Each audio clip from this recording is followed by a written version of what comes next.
एक शक्तिशाली जीव जो शेर और भालू के मिश्रण से बना है, धुंध भरे घने जंगल में धीरे धीरे चल रहा है। यह जीव क्षण भर के लिए रुकता है।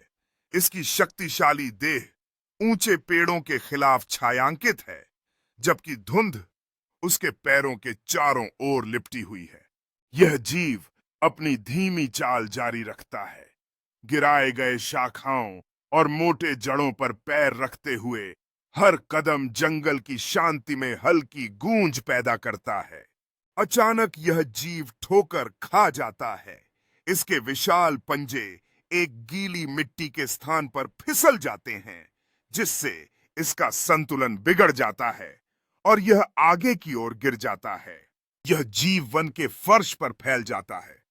उसकी आंखें आश्चर्य में चौड़ी हो जाती हैं, जैसे वह बिखरे हुए पत्तों और टहनियों के बीच फिर से खड़े होने की कोशिश करता है।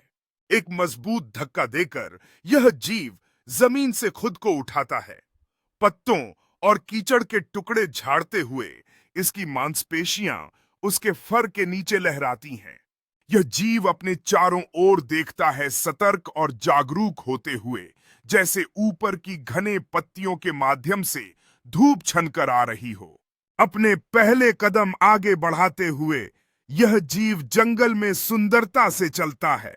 हर पंजा जमीन पर नए आत्मविश्वास के साथ मजबूती से रखता है। जैसे ही यह जीव जंगल की गहराई में चलता है, इसे एक छोटी धारा मिलती है, जिसका साफ पानी धूप में चमकता है और पीने के लिए आमंत्रित करता है।